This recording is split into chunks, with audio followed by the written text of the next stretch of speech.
Ladies and gentlemen, after hearing that CV, I thought I should rush and join you sit there along with you. That was a very impressive and very sweet of you and very nice of you, generous of you to make a CV which looks very heavy. I hope my speech will not be too much of a letdown. Ladies and gentlemen, Mr. Rituraj, Mrs. Manjari, Deepchand, Sumit, Amitabh, Mr. Vikram Singh, and all of you here. The relationship has always been symbiotic. It's nothing unusual about the private enterprise or the private group supporting the government. Actually, it has always been leading from the front. The kings and rulers in days of crisis looked upon the private people who can bring a horse and a sword and some team if possible, one section of men. So even in warfare, there was no king who could mobilize, and therefore he had to outsource on private security.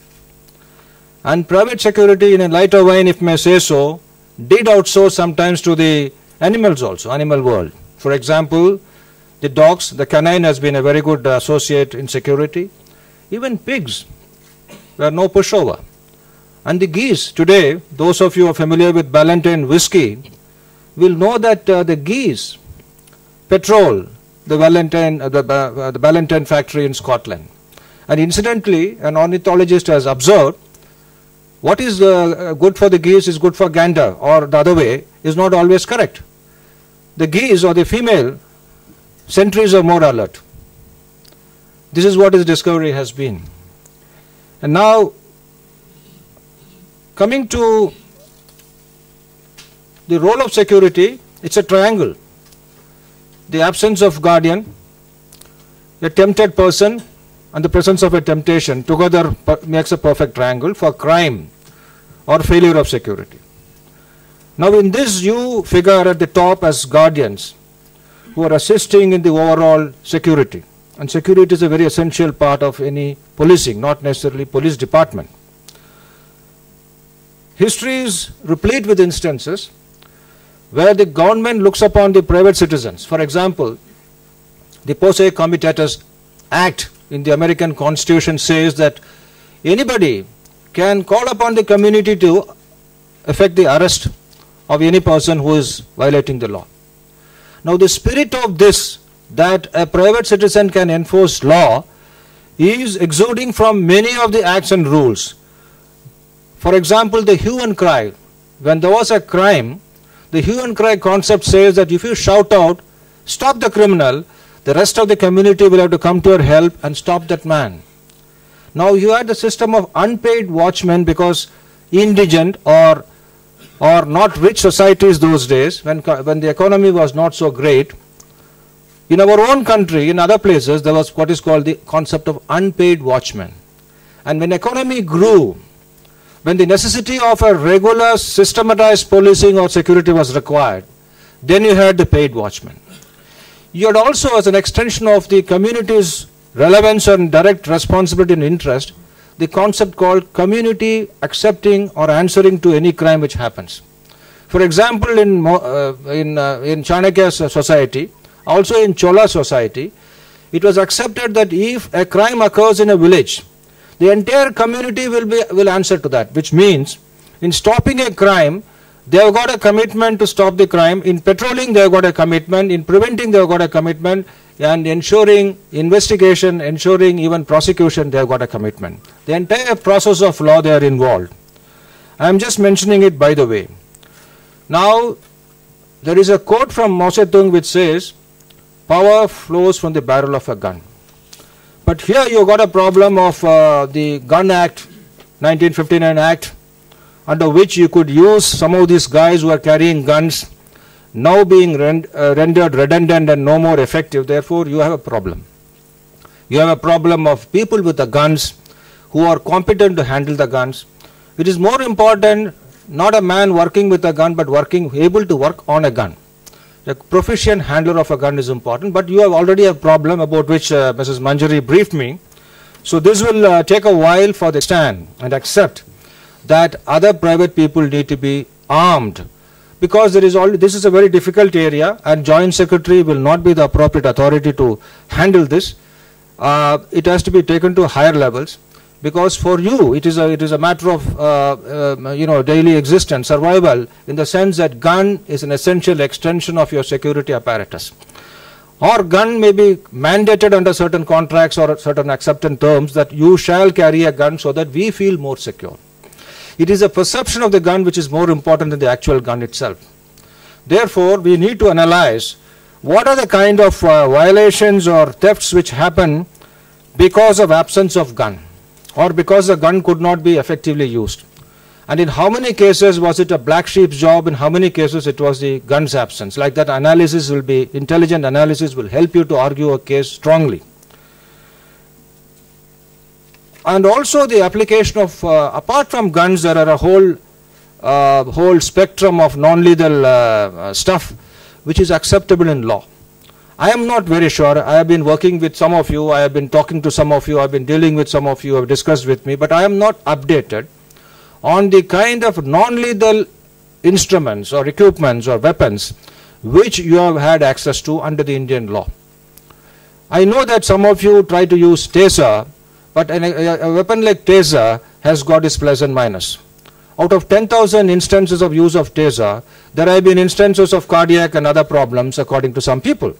But some of these reports are not really. As a police, we as a police force, since till yesterday I was with the police, I still claim that we as a police, I am talking. The police, the khaki part of the police, is one of the highly weaponized in the entire world. I don't call them the highly empowered in the entire world. I am calling them highly gunned. If you're given a sidearm, you're given a long arm, long barrel. In terms of per capita weapons, they must be one of the highest in the world. But if you really want to correlate the gun with the power, I don't think the ratio is that straight. It can be that, it can be a little skewed also. I just want you to tuck it in the part of your mind. I know that in some of your understandings or memoranda that you will be required, since about 15,000 crores of rupees is in transit, and the perception of its security is very important for the community.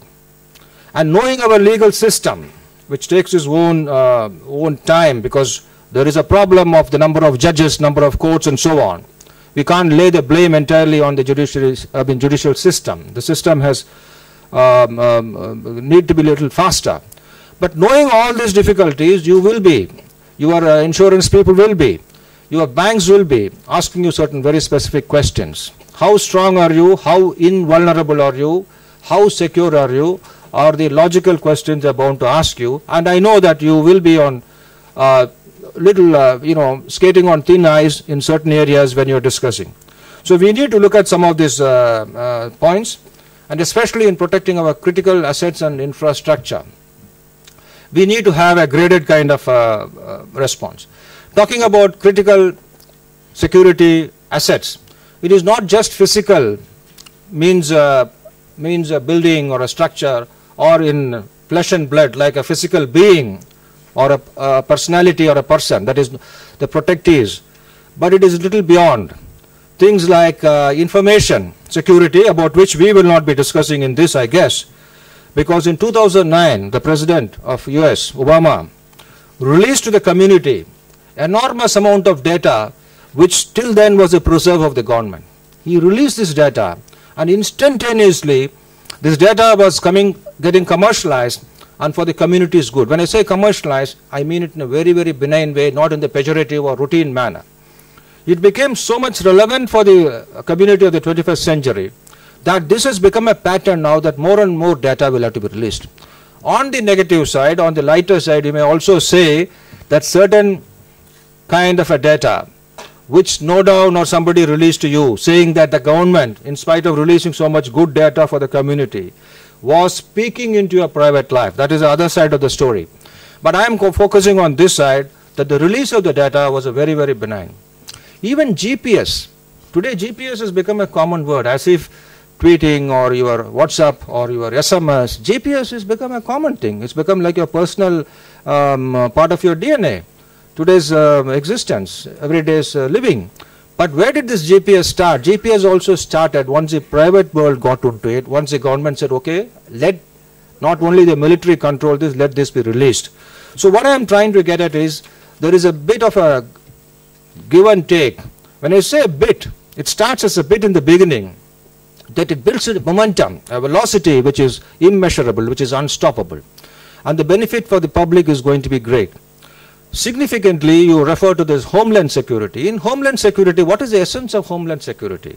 Is to have multiple eyes, is to have presence everywhere, is to have nodes, is to have what is called cellular, apart from cellular working, you have fusion centers. Fusion centers across. The very essence of fusion is in understanding each other for the benefit of the society. Now, even prisons have been privatized. This must be common knowledge. Many places prisons have been privatized. You are talking about cash escort. In places, even escort of the important prisoners are getting privatized. And again, in a lighter vein, I must mention to you, all prisons, the Americans spend a lot of money, and the per capita number of prisoners, one of the highest in the world, per lakh community, per lakh population, one of the highest is USA, as you must be knowing. Now, but all prisons are not standardized. There's a very interesting sheriff, I think he was in Arizona. The prison is called Maricopa. Now, he's an interesting guy. In the year 1993, his name is Joe Arpico or something like that. He had his own ways. He said, I will run the prison in the way I want. He was not a private prison running. I'm just giving an example of how an initiative which is little different from run-of-the-mill, which I don't personally completely advocate, but I'm mentioning to you for sharing this information. He found all the prisoners are having too much comfort at the cost of the community. He said, no, here I will give you a normal weather. You won't have air conditioners because the weather there is around 51 degrees centigrade. You can imagine what is 51. It can just skewer you during the peak summer, and the winter was also extreme. You are going to be like any other person, and you are going to work from tent. I will not give you any room because below poverty line people in even US, many of them are street huggers. They're lying in the pavement. I can't treat you differently from them. So you are going to have this. You will have only 2 meals. You will not have 3 meals. You will not have all the interesting magazines which the men wanted. You will not have the privacy of doing this. So he put on all these restrictions, and there was a furor. There was an agitation from the NGOs and the other community, people interested in community, and they agitated against this chap, Joe. And Joe simply said, I never asked you to come in. If you don't want to come in, don't come in. Don't commit a crime. Stay away. Stay away from this prison. That was his simple answer, and the country stood by him. Now, many such prisons are getting privatized, but they are not in the tent and not in the tough situation like Joe made them to live in. What is the way ahead, apart from solving your certain specific problems of weapon and certain other things and meshing you into the entire system of the government? So together, the government and you see as a very great partnership. Because your population down on the streets today, you're talking about 60 lakh people, which is an enormous human security asset. I must mention to you a personal anecdote, 2 anecdotes in fact, very, very brief. I was in Japan 86 or 87. This is an old story, but old stories are sometimes good to recollect. Now I was part of a delegation of the then Prime Minister. I had gone in advance to see the security system there, and I could not find any fault. Only problem was, when they decide in a big group, and once they decide, they stick to it. It's very difficult to reverse a decision. And that day, one of my boys, we were in charge of the aircraft security, and as per the rotation, one of the boys had to sit in the aircraft throughout the night. It was a Boeing 747, and the rear door was kept partially open. It was -6 in Tokyo, and this guy had to sit there. He had to transit a long corridor in the airport between 7:45 to 7:50 or something like that. He was late exactly by 2 seconds. Exactly by 2 seconds. And the door closed, and he was caught in there. There was nobody to man that place, and it took a hell of a long time for me to negotiate with my counterpart, because the counterpart said, you had agreed to this time and it's very difficult to now change. They were so stiff, and that way we guys are the most flexible. We went up to 9 o'clock is fine, as long as the man is there and he is sober, I will accept. And we are one of the most flexible, which is also it's not completely negative, but and later, during the same day, I went to a Buddhist temple, monastery, and I was there, and within no time, though I had not really intimated, my mission that I am going there, but the driver was from the mission, so I thought it's perfect. It's like any other tourist. Every information about me was readily available with them in no time. That means the private security of the temple was in sync with the other government security. Similarly, in Moscow, again around that same time, around 89, when I was visiting a museum, the museum security guy was all the time in contact with the embassy. So my movements were being tracked for whatever reason, but they had kept a good eye. So what I am trying to say is when there is a fusion, when there is a merger, when there is enmeshing of interest between the private and the government, things work better. We have ourselves seen in our own land that some small gaps either between the government to government or government to private has cost us dear. These gaps need to be bridged, and the earlier we plug these holes, better it is for our nation. Now talking about I will just mention two more points before I end. Now we should all the time be talking about the quest or the thirst or the urge or chasing behind good standards. I understand that as far as this security, international security concerns are concerned, in Montreux, maybe in Switzerland, there was a conference in 2008 or something. I believe they pointed out from your side, it was not a government engineered or sponsored, it was from the private security internationally, very high level of convention, in which it was agreed that 70 parameters had to be listed out. And you should satisfy as many of them as is possible to figure in the top notch. I understand that India did not sign the convention. I do not know whether of late they have signed. But I was surprised to see even Argentina and even Afghanistan. I do not know whether Afghanistan is really figuring there. I was really wondering how come Afghanistan is there, India is not. Then I'm not too sure. But I would like to check out this detail, or I would expect one of you to sort of kindly help me out. So what are those parameters in which some of you are figuring? I'm sure you got internationally reputed institutions sitting here, and you got our own top-notch people sitting as part of this audience. So I'm just posing this question to you. The second point I wanted to mention is that very often, like in the khaki, one man makes a mistake and the entire team is trashed, because that is the quality of uniform. That anybody in one man, one black sheep, then the entire thing is trashed as black sheep. One bad apple kind of situation. Now, in the international scenario of the private security and Indian scenario also, this point is well known.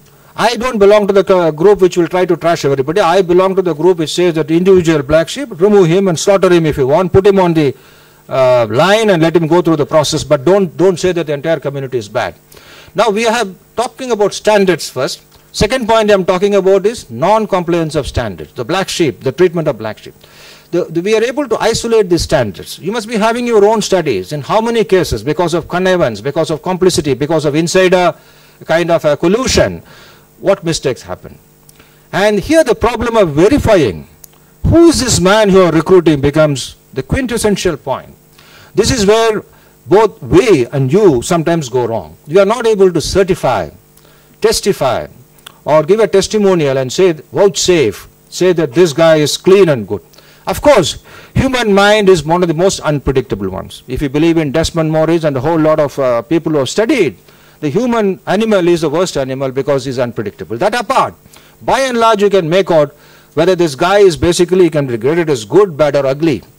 In categorization, in checking up the verification, you have a problem. I think the private security itself, a large chunk of private security goes into this and they are doing a fantastic job. Even some of the government departments rely on the private security to verify the credentials, because the government is not able to verify everybody's, because it's a huge job. So there is a need for us to look into this black sheep. Now for instance, in the international community, I know I have worked with some guys called Kini Mini Services, KMS of the UK.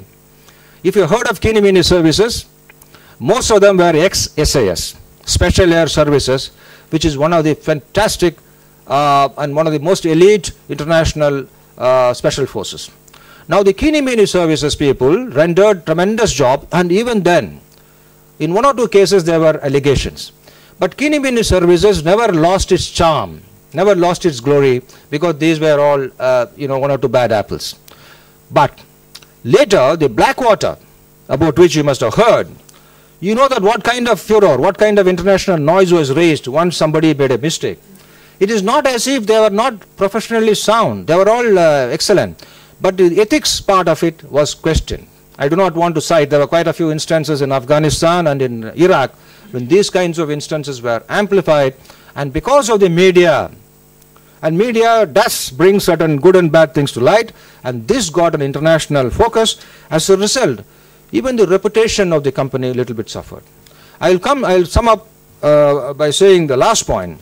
There are something called, you already have some certain standards. I see in some of the documents that you are required to do 80 hours of training. In some documents I found it's 100 hours of theory and 60 hours. There will be gradations of training and depending on the quality of the job you are going to do. I understand that. But the Act does mention that you shall have your own academies. Whether it has been well calibrated, whether the standards are well set is something to see. I know that ultimately it is a dollar, it is a rupee which counts. For every standard we are talking, every notch you climb up, you will have to invest more money. That I understand. But there are certain no-cost things. I am going to talk about something very, very pedestrian, very, very routine, very, very ordinary, very, very enforceable and simple for each one of us. Now, between a guard and a guard who has been trained at $100 per hour and a guard who has been trained at $1 per hour, I don't see any reason why this $1 chap should not be taught to salute in the same way, sit in the same posture, and do certain minimum things. His morale, motivation, subsequent conduct, so many other things are there. Whether his belt is shining, whether his shoe is shining, whether the uniform is not tattered, all matter of that in between dollars. But the basic things at no cost, what training you can do is something, since she mentioned that I am focused on a little bit on training, I want to suggest to you there are certain no cost things which you can do. Overnight you can make a difference, but if your trainers are good. So choose your trainers with extreme care. I know that some of your trainers, I have seen some of them are fantastic. But there shall be no compromise. You can compromise on anything, on your training infrastructure. Of all the T's, the training curriculum, the trainee, the trainer, training infrastructure, tactic, technique, technology, you put any T. The most important T will be your trainer. Just keep this small point tucked somewhere in the corner of your mind. Now, I will conclude by saying that you mentioned that you are deemed unskilled. I wonder whether after so many police commissions, policemen are now skilled, or Manjari, I'm not very sure. They are deemed as skilled. You know what a struggle it has been to make the policemen look skilled. 50 years. I told you we are one of the highly weaponized police force. That means when you are given a gun to a man, what is the implication? The import or the untold message is that you are competent to carry a gun. You shall use it in defense of yourself, or you find some life or some property is in danger. That is the kind of the trust which a government places. Therefore, gun is one of the ultimate things. It gives you the power over anybody else.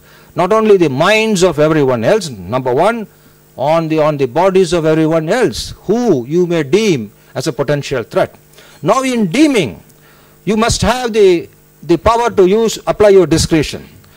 In applying the power of your discretion, you shall have the calibration, the sensitivity to be able to discriminate the quality of threat. Now in discrimination comes a vital point. If you have an ignoramus, a crude guy, poor chap, I'm not talking about the formal education, I'm talking about the ability to conceptualize, synoptic thinking, ability to understand the whole situation, the environment, appreciation and quick reaction. If that mind is not mature enough, there's no point in giving a gun. He'll be a dud. He'll be like a Scud missile. Even he will not be able to be of very great help. So you got a problem that you want a gun on one side and you want to ensure that the man with the gun, the man behind the gun is a man with a highly sensitive mind. We are not talking about Einstein, we are not talking about a genius, we are not talking about the Nobel laureates and things like that, but a guy who is practical, who is able to understand the situation, able to enforce it. Now, I have been looking at the guns which are with the government and with you people. Sometimes you've taken a guy because he has got a gun earlier. Nowadays I believe it's changing. Now the barrel is so long that we have not thought whether the barrel is an encumbrance, or is it something which facilitates, or should you have a shorter barrel, or have you looked at this? So when you look at a man, just see, physically you do it, see jump in and out of the seat in which you are expecting him to work every day. So when you go and stand there in the post where he is standing, you will understand that he is not having 110 degrees of peripheral vision. If he is not able to get 110 degrees, 120 degrees of peripheral vision, ideally when he turns, he should be able to get as much. But his back is covered so that 60 degrees is protected. He doesn't have to look after his own back. So it's fine. And does he have enough mirrors and simple applications, extension of his eye, extension of his arm, extension of his mind? Now this may not cost you very dear, but these are things which will completely change the quality of your surveillance or looking. Because you are not looking at a man who is lifting the gate, you are looking at a man who is watching what comes beyond the gate, what has just transited and what is going to come ahead. Talking about gates, I will close it with the last sentence. I will tell you, the barriers and simple mechanisms, we think we think sometimes very lightly of it. What is this one barrier? Somebody can ram into it, somebody can always come, okay, fine. But the barrier, even though it is a rope or a visual one, is a barrier. It has got its own limited usage. I would like to cite the failure in 1982 or 83 in Beirut, where 243 Marines, 241 or 243, not less than 240 in any case, Marines, US Marines, each one a precious asset to the US. And they have brought him up at great cost. A special force man is not easy to come by. 243 guys they lost overnight in a bombing because the truck passed through. And one of you guys, like you, one of the security managers, top notch or medium level or low level manager, had recommended that we shall have a simple stop gate. This stop gate was recommended and the recommendation was not implemented. This is where the problem, the quandary, the difficulty, the dilemma you people sometimes face. You make a recommendation and the guy there on top thinks that, okay, I will consider. So the Babuish attitude, okay, routinely I will look into it, cannot work in security. Sometimes things will boil over by noon. So there are certain things where you have to go beyond your call and go and push. They may not be very costly things, but there must be immediacy about some of these matters. This is always the quandary in which a security man finds himself. Because he is a paranoid. He is looking at odd signs and signals and clues where nobody else has seen it, because you are a professional, you tend to look into these things, nitty-gritty, small things, small suggestions, and you say, okay, the auspicious is not good. The sign, that the bird which is flying is not a good signal. So therefore, I am suggesting that you do this, this, this.